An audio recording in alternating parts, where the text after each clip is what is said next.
কাঁচা আমের এই আচারটা বানালে একটু বেশি করেই বানাবেন, তা না হলে কিন্তু বয়মে তোলার আগেই ফুরিয়ে যাবে। হ্যালো এভরিওয়ান, আসসালামু আলাইকুম। আজকে আমি আপনাদেরকে তৈরি করে দেখাবো কাঁচা আম দিয়ে কোনো প্রকার রোদের ঝামেলা ছাড়া, কোনো প্রকার চুলায় রান্নার ঝামেলা ছাড়া তৈরি করা যায় এমন একটি অনেক বেশি মজার আচারের রেসিপি। আজ তৈরি করব কাঁচা আমের কুচি আচার। এই আচারটা তৈরি করতে কোনো প্রকার চুলায় রান্নার ঝামেলা নেই। কাঁচা আমের এই কুচি আচার সংরক্ষণ করে রাখা যাবে প্রায় 1 বছর। আশা করছি আমার আজকের এই সহজ আচারের রেসিপি আপনাদের সবার কাছে বেশ ভালো লাগবে। কাঁচা আমের এই কুচি আচার তৈরি করার জন্য প্রথমেই লাগবে আমাদের কাঁচা আম।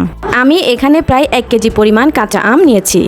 এই আমগুলোকে আমি ভালোভাবে ধুয়ে তারপর মুছে নিয়েছি। এবার এই আমগুলোকে আমি খোসা সহ কুচি কুচি করে কেটে নিব। তবে আপনারা চাইলে খোসা ছাড়াও এই আমগুলোকে এভাবে কুচি করে কেটে নিতে পারবেন। তবে চেষ্টা করবেন একটু মোটা করে কুচি করে আমগুলোকে কাটার জন্য।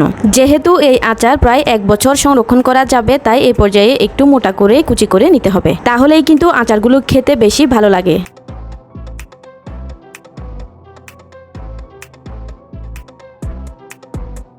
দেখুন এখানে আমি আমটাকে কুচি করে কেটে নিয়েছি। একইভাবে আমি সবগুলো আমকেই এভাবে কুচি করে কেটে নিব।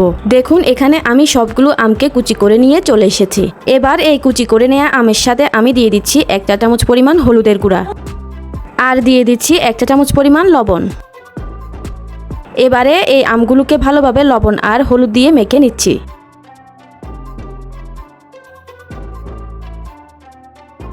আমগুলোকে হলুদ লবণ দিয়ে ভালোভাবে মেখে নেওয়া হয়ে গেলে আমগুলোকে এই অবস্থায় রেস্টে রেখে দিব 3 থেকে 4 ঘন্টার জন্য। 3 থেকে 4 ঘন্টা পর যখন আমগুলো থেকে পানি ছেড়ে দিবে, অর্থাৎ আমগুলো তখন অনেকটাই সফট হয়ে যাবে, তখন আচার তৈরি করে নিব। এবারে আমি একটা ঢাকনা দিয়ে ঢেকে এই আমগুলোকে রেস্টে রেখে দিচ্ছি 3 থেকে 4 ঘন্টার জন্য। আমগুলো রেস্ট হতে হতে এর ফাঁকে আমি আচার তৈরি করার জন্য বাকি প্রিপারেশনগুলো করে নিব। এবারে আমি আচারে দেওয়ার জন্য একটা স্পেশাল মশলা তৈরি করে নিব। সেজন্য চুলায় একটা প্যান লো হিটে বসিয়ে দিয়েছি। এবারে এই প্যানের মধ্যে নিয়ে নিচ্ছি 2 চামচ 5 ফোড়ন, নিয়ে নিচ্ছি 2 চামচ হলুদ সরিষা, তবে আপনারা চাইলে এখানে কালো সরিষাও নিতে পারবেন, আর নিয়ে নিচ্ছি 6টি শুকনো মরিচ। এবারে চুলার আঁচ লো হিটে রেখে এই সবগুলো মশলাকে মশলার কালার চেঞ্জ না হওয়া পর্যন্ত ভেজে নিব। যখন মশলাগুলোর কালার চেঞ্জ হয়ে যাবে আর মশলাগুলোর থেকে খুব সুন্দর একটা ফ্লেভার বের হবে, তখন বুঝে নিতে হবে যে মশলাগুলো ভাজা হয়ে গিয়েছে।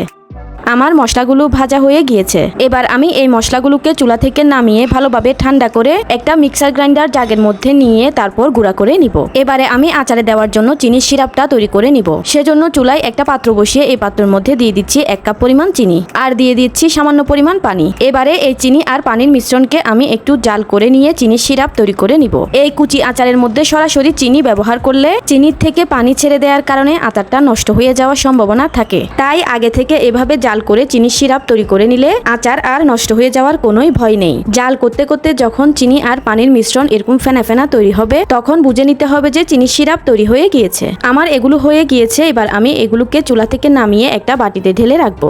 এখন এই চিনির সিরাপগুলোকে একটা সাইডে রেখে আমি চলে যাব লাস্ট স্টেপে। চুলায় একটা প্যান বসিয়ে এই প্যানের মধ্যে আমি নিয়ে নিচ্ছি 1 কাপ পরিমাণ সরিষার তেল। তেল গরম হয়ে গেলে আমি এই তেলের মধ্যে দিয়ে দিব 1/2 কাপ পরিমাণ রসুন কুচি। আমি রসুনগুলোকে এভাবে কুচি করে কেটে নিয়েছি, তবে আপনারা চাইলে গোটা রসুনও ব্যবহার করতে পারেন। আর দিয়ে দিচ্ছি 5টি গোটা শুকনো মরিচ। এবারে এগুলোকে 1 মিনিটের মতো একটু ভেজে নিব। রসুন কুচি আর মরিচগুলোকে প্রায় 1 মিনিটের মতো ভাজা হয়ে গেলে তখন আমি চুলাটা বন্ধ করে দিব। চুলা বন্ধ করে দিয়ে এবার আমি এই তেলগুলোকে চুলা থেকে নামিয়ে নিব। প্রায় 4 ঘন্টা রেস্টে রেখে দেওয়ার পর এবার আমি আমগুলোকে ঢাকনা খুলে নিলাম। দেখুন এই পর্যায়ে কিন্তু আম থেকে অনেকটাই পানি বের হয়ে গিয়েছে। এবারে আমি আমগুলোকে একটা নেট কাপড়ের মধ্যে নিয়ে ভালোভাবে আমের মধ্যে থাকা পানিগুলোকে ছাড়িয়ে নিচ্ছি। এই পর্যায়ে কিন্তু খুব ভালোভাবে একদম চিপে চিপে আমের মধ্যে থাকা সবগুলো পানিকে ছাড়িয়ে নিতে হবে। দেখুন এখানে আমি আমগুলোকে ভালোভাবে পানি চিপে চিপে বের করে নিয়েছি।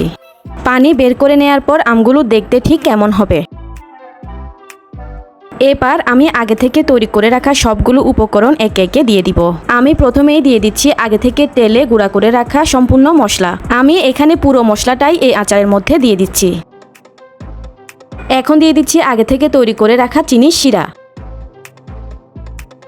এবার আচারটা দীর্ঘদিন সংরক্ষণ করে রাখার জন্য আমি এখানে দিয়ে দিচ্ছি প্রায় 2 টেবিল চামচ পরিমাণ হোয়াইট ভিনেগার। এই ভিনেগার দিলে আচারটা দীর্ঘদিন সংরক্ষণ করে খাওয়া যাবে। এবারে সবার শেষে দিয়ে দিচ্ছি সেই আগে থেকে গরম করে রাখা সরিষার তেল। এবারে একটা চামচের সাহায্যে খুব ভালোভাবে এই সবগুলো মশলাকে আচারের সাথে মিশিয়ে দিচ্ছি। এই মিশিয়ে নেওয়ার কাজটা একটু সময় নিয়ে ভালোভাবে করতে হবে যেন সবগুলো তেল এবং মশলা আচারের মধ্যে ভালোভাবে ঢুকে। এ পর্যায়ে আমার এই আচারের মধ্যে সবগুলো মশলাকে ভালোভাবে মিশিয়ে নেওয়া হয়ে গিয়েছে। ভালোভাবে মিশিয়ে নেওয়ার পর ব্যাস তৈরি হয়ে গেল সবচেয়ে লোভনীয় স্বাদের সবচেয়ে মজাদার কাঁচা আমের টকঝাল মিষ্টি কুচি আচার বা ঝুরি আচার।